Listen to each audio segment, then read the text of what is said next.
Do you need help planning your IT career? This video covers questions you can answer to help you plot out your career and interview better. Welcome to 100 Days of Trailhead, where the tech community comes to learn Salesforce, learn tech, get inspired, and invest in ourselves. We are your trail guides, here to support you on your learning journey. We release videos weekly. Hit the subscribe button so you don't miss a video.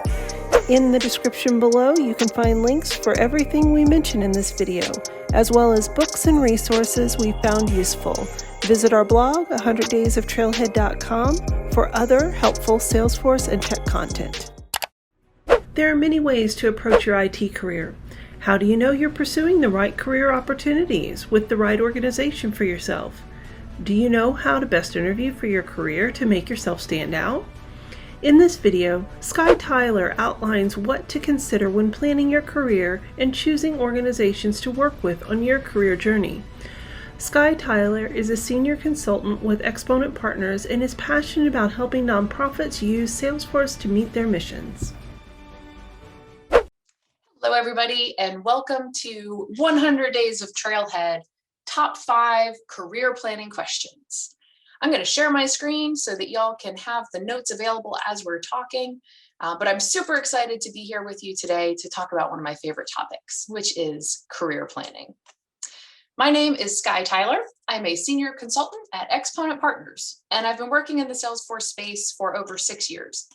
Before coming to Salesforce, I also had a few previous work experiences as a staffing consultant. I worked in an HR department. I was also responsible for hiring in a couple of previous roles. I was a career consultant for soldiers transitioning out of the Army. And I also volunteer regularly with organizations like Marivis on coaching their participants as they're moving into the Salesforce space. Please feel free to reach out and connect to me on social media. But we're going to go ahead and jump right into today's topics, which, as I mentioned, is top 5 career planning questions.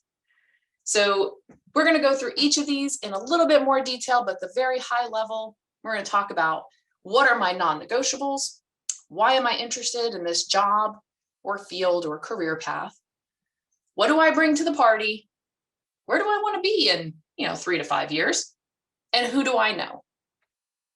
Now, regardless of whether you're just starting your Salesforce career or you've been working in the Salesforce space for years and you're maybe thinking about your next move or your next step, these 5 questions can really help you to refine your goals and help you to then meet them. So let's jump right into question number 1 that you should ask yourself when planning your Salesforce career. What are my non-negotiables? So what this means really is just defining what's important to you and then taking it a step further and prioritizing those items. Now, this is really important because there are a lot of options that are available. And the longer you're in the space, you're going to see more and more opportunities come your way without you having to necessarily seek them out. So having a very, very clear idea of what are the most important things for you when it comes to your job or your career is going to help you to be able to sort through all of those different opportunities and really make decisions about what is most likely to be the best choice for you. Now, it's also good to consider your nice to haves, because there is the opportunity sometimes that different jobs or different opportunities might hit all of your must-haves, and then you can move on to those nice to haves to weed through them. It's also really helpful to visit your non-negotiables regularly throughout your career. So things can change. Your personal life situation can change. Your experiences as you've been working in the field for a while can change. And maybe something that was really important to you 5 years ago, maybe has kind of dropped down a little bit in the ranking of importance. So taking that time and going back and looking at your non-negotiables. As a quick example, when I started in the Salesforce space, I was a military spouse. We had lived at 3 different bases in the first 4 years of our marriage. And my number 1 most important non-negotiable when I was looking at moving into the Salesforce space is it has to be a remote job. Because as a military spouse, moving every couple of years, it was really hard to have any career continuity. So that for me winnowed out a lot of other chatter in the job search Because if it wasn't remote, I wasn't even going to give it the time of day. Now, that may change as time goes on. It may not become as important to me, but knowing that right up front really helped me to stay super focused on my very first Salesforce job search. Question number 2, why am I interested in this job, or in a specific field, or in a particular career path? Knowing your why is really important, and being able to articulate it is even more important. Taking the time to craft a story about why you care is going to really humanize you as a candidate whenever you're in that interview process. Additionally, it's a really great reminder when you hit a barrier or an obstacle and you need to refocus and remember your motivation. This is your why. This is your driving interest. So being able to clearly articulate that is so important. Also, it can be the great foundation for building your personal brand. I'm not going to go into personal brand in this session. There's a ton of great resources available about building your personal brand. But again, it's a way to humanize you and start to tell your story. For myself, my passion, my driving passion is working with nonprofit organizations. I've had opportunities and people have solicited to move to for-profit consulting. And while that's great and it's a wonderful career path for other people, it's just not going to work for me because my interest, my driving passion is nonprofits. And I've used that as the foundation for my personal brand. Question number 3 is, what do I bring to the party? This one's really hard for a lot of people, I'm not going to lie. Some folks just have a really hard time talking about themselves and especially bragging about themselves. So take a moment, and maybe this is a good opportunity to ask other people what you bring to the party. Ask your coworkers, your friends, your family, the people you volunteer with, and say, what is it that's unique? What do I bring to a situation that nobody else can?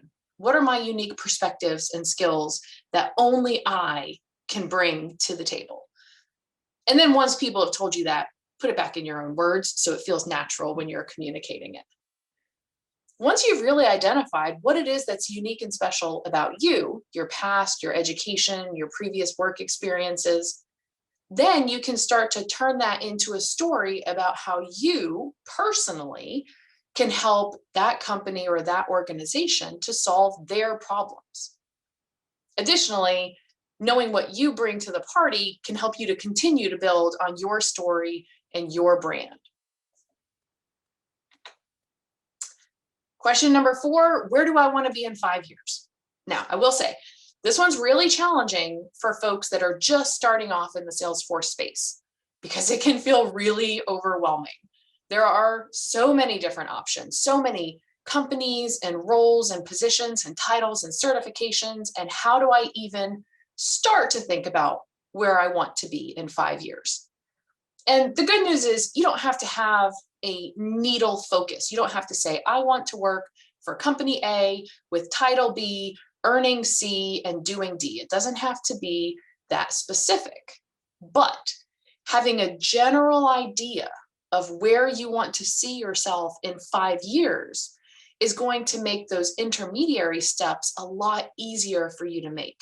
So breaking that big goal down into short-term actions makes it so much more likely that you're going to be able to achieve that big long-term goal. Now, with having that big long-term goal, it's also still really important to give yourself permission to change your mind. My first Salesforce job, I loved it. I started off as an implementation specialist, moved into a project manager position, and then pretty quickly was able to move into a director position. And I was super excited about the idea of having a seat at the table and being able to make sure my team had the tools and the resources that they needed to do their job the best that they could. But what I found out pretty quickly was that I missed building things in Salesforce. I missed working one-on-one with the clients and understanding their problems and helping them solve them. And so after just a few months as a director, I pivoted my career over to consulting. And I had a lot of friends who thought I was crazy for giving up a director title position. But I'm so much happier doing the thing that I'm doing now. And if I hadn't given myself that permission to pivot, then I might still be stuck in a not so happy management position. Of course, without trying that position out, I probably wouldn't have known that I didn't like it.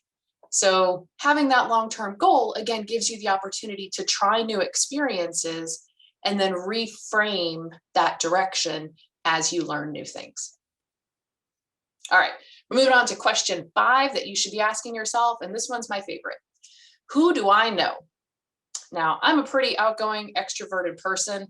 It's super easy for me to walk into a room and just talk to anyone.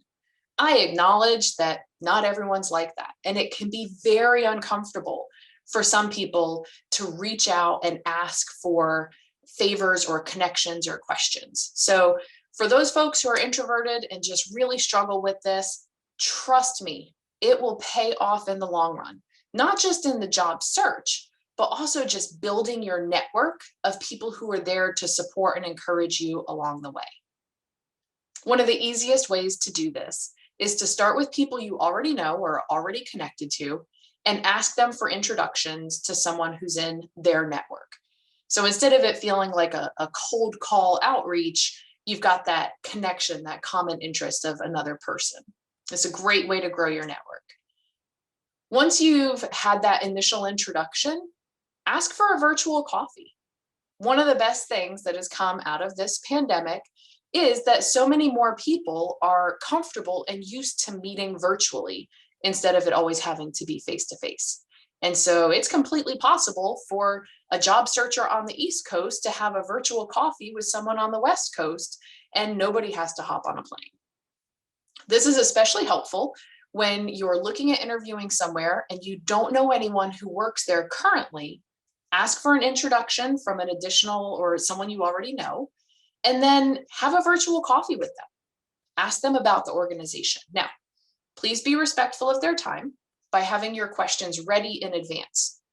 A general question of, tell me what it's like to work at company A. Yeah, they're probably going to tell you some things, but it may not be what you're really looking for. So have those questions ready in advance so that you're making the most of your time and respecting that person's time. Now, one of the other benefits of asking a current employee to speak to you about an organization that you're interviewing or applying to is that a lot of organizations have referral bonuses. So those folks may be a little bit more incentivized to have that virtual coffee with you if you come on board and they end up getting a sign-on bonus. But it can also be really helpful to talk to people that are former employees because they have a different perspective that they can bring to the table. Always take in mind, everybody has different backgrounds and experiences and interests. So one person's perspective of an organization may end up being different than yours. But again, taking that time to reach out to the network, make those connections, and get that one-on-one communication going can give you much more information about a company or an organization than just reading online reviews or talking to a hiring manager. All right, folks, there we have it. The top 5 career planning questions that you can ask as you're growing your Salesforce career. Thank you so much for watching. If you have any questions, please feel free to reach out to me on social media, and I hope that you have a wonderful Salesforce journey. And with that, we're at the end. What key tip are you taking away from Skye's presentation? Comment below. We would also love to hear what video topics you want us to cover in future videos in the comments. If you've made it to this point, we want to take an opportunity to say thank you. Since you stayed with us, here's a bonus. It is never too late or too early to plan your next goal.